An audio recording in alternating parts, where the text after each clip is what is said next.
اب چلیں گے ترکی اور بات کریں گے وہاں پر موجود تحریک منہاج القرآن کے قائد اور ممتاز مذہبی اسکالر پروفیسر علامہ ڈاکٹر طاہر قادری صاحب سے۔ علامہ صاحب، کچھ علماء یہ کہہ رہے ہیں کہ اس موقع پہ نفلی عمروں پہ جانے کی بجائے بہتر یہی ہے کہ وہی رقم اور وہی صلاحیت جو ہے وہ ان سیلاب زدگان کی مدد پہ خرچ کی جائے۔ اس حوالے سے آپ کی رائے کیا ہے؟ میں اس بات کو 100% درست قرار دیتا ہوں، شریعت کے روح سے، حضور علیہ السلام کی سنت اور حدیث کی روح سے اور احکام دین کے روح سے۔ جہاں قوم سیلاب کی نظر ہو رہی ہے، لوگوں کے گھر ختم ہو گئے، لوگ لٹ گئے، ملینز کی تعداد میں بے گھر ہو گئے، ایسے حالات میں اہل ثروت لوگ نفلی عمرے پر جائیں، نفلی حج پر جائیں، یہ بجائے خود بعید نہیں کہ اللہ اس عمل کو ظلم قرار دے دے بجائے اجر و ثواب دینے کے۔ نفلی عبادتوں سے بڑھ کر غریبوں کی مدد کرنا فرض ہے۔ نفلی عمروں اور نفلی حجوں اور نفلی دیگر ان سے بہتر سب سے بڑا صدقہ خرید کی مدد کرنا، لٹتے ہوئے شخص کو گھر مہیا کرنا، چار دیواری دینا، اس کو چھت دینا، اس کو لقمہ پہنچانا، ان یتیم بچوں کی مدد کرنا، ان کی تعلیم کا بندوبست کرنا، ان کو لباس دینا۔ تو یہ کئی نفلی حج اور کئی نفلی عمرے کرنے سے زیادہ بدرجہ بہتر یہ اس وقت سب سے بڑا صدقہ اور عبادت ہے، نیکی۔ اچھا، اپنے پیسوں کو خرچ کرنا چاہیے۔ علامہ صاحب، جو فرض حج جس نے پہلی مرتبہ حج پہ جانا ہے اس کو تو جانا چاہیے نا اس سال؟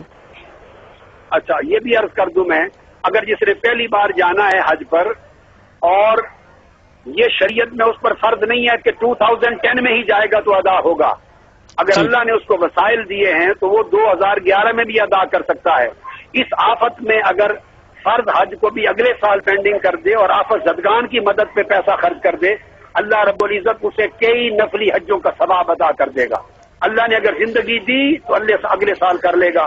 اچھا علامہ صاحب، حج کے بعد پیسے والا بھی اگر ان غریبوں لٹے ہوئے پہ خرچ کر دے تو اللہ قبول کرے گا۔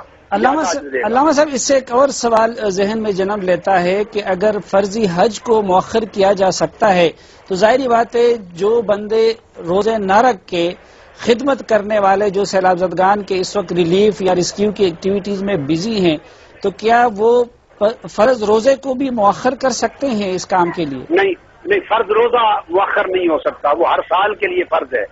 حج چونکہ پوری عمر میں ایک بار فرض ہے، پوری عمر میں اللہ پاک نے اس میں بڑی چھوٹ اور آسانی دی ہے، لہذا اس کو تو اللہ کے توکل پر کہ اللہ نے زندگی دی تو آئندہ سال کر لوں گا یہ نیت کر لے تو انما الاعمال بالنیات۔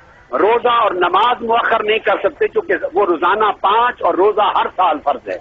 البتہ جو غریب مریض لوگ ہیں، بیمار لوگ ہیں، بوڑھے لوگ ہیں جو روزہ نہیں رکھ سکتے ان کے لیے فدیہ ہے، انہیں چاہیے کہ اپنے روزے کی جگہ جن پر فدیہ واجب ہے وہ فدیہ کے پیسے سیلاب زدگان کی امداد میں بھیجیں۔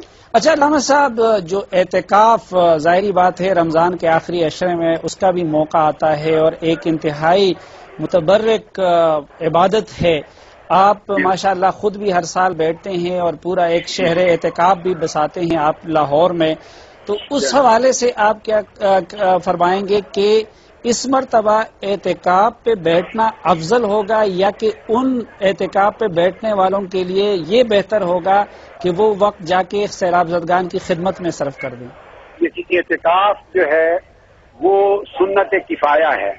ٹھیک، اگر کچھ لوگ بعضوں کے بہاف پہ بیٹھ گئے تو سب کی طرف سے سنت قبول ہو جاتی ہے۔ ٹھیک، یہ نفلی عبادت ہے، نفلی عبادت ہے، حضور علیہ السلام کی سنت ہے اور یہ سنت جو ہے یہ کفایہ ہے، لہذا جو لوگ اگر اس نیت کے ساتھ چلے گئے اور وہ وقت انہوں نے ان کی امداد پہ خرچ کر دیا تو اللہ پاک ان کو بھی نفلی کئی اعتکافات سے بڑھ کر اجر عطا فرمائے گا۔ لیکن اس کا مطلب یہ نہ ہو کہ اعتکاف بھی جائے اور وہاں بھی مدد کے لیے نہ جائیں۔